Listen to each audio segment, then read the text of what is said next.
Assalamualaikum warahmatullahi wabarakatuh. Yang terhormat Ibu Maria Oktasari selaku dosen mata kuliah Psikologi Sosial dan teman-teman yang berbahagia, kami dari kelompok 8 akan mempresentasikan hasil diskusi kami dengan materi pengambilan keputusan. Saya Fuji Lestari selaku moderator dan perkenalkan anggota kelompok saya, ada Akbar Maulana Villa, Widya Sari, dan Pandini Sari.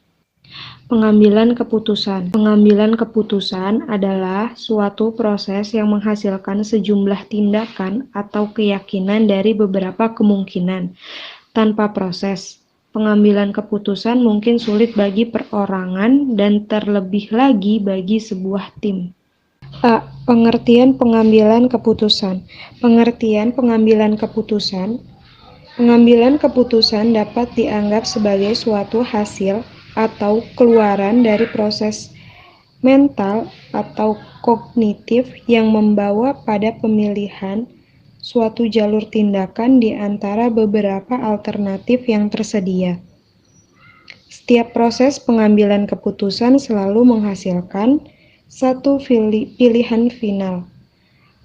Keluarannya bisa berupa suatu tindakan, aksi, atau suatu opini terhadap pilihan.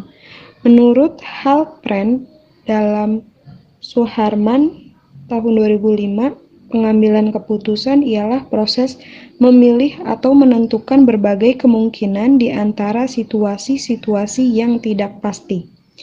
Pembuatan keputusan di dalam situasi-situasi yang meminta seseorang harus membuat prediksi ke depan, memilih salah satu di antara dua pilihan atau lebih, atau membuat estimasi perkiraan mengenai frekuensi kejadian berdasarkan bukti-bukti yang terbatas.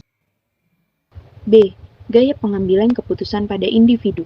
Pengambilan keputusan dapat dianggap sebagai suatu hasil atau keluaran dari proses mental atau kognitif yang membawa pada pemilihan suatu jalur tindakan di antara beberapa alternatif yang tersedia.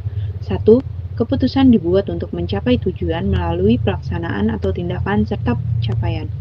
2. Dalam proses pengambilan keputusan bisa jadi berupa rasional atau irasional. 3. Proses pengambilan keputusan adalah proses penalaran berdasarkan asumsi nilai, preferensi, dan keyakinan pembuat keputusan. C. Persepsi dan pengambilan keputusan. 1. Persepsi diri. Persepsi adalah suatu pandangan individu mengenai pengalaman tentang objek atau peristiwa, serta bagaimana cara melihat, mengartikan, dan menilai sesuatu yang diperoleh berdasarkan informasi dan penafsiran pesan. Sedangkan pengertian dari persepsi diri adalah bagaimana orang memutuskan sikap dan perasaan mereka sendiri dari melihat bagaimana diri mereka berperilaku dalam berbagai situasi. Hal ini terutama berlaku ketika isyarat internal yang sangat lemah atau membingungkan mereka secara efektif menempatkan orang di posisi yang sama sebagai pengamat eksternal. 2.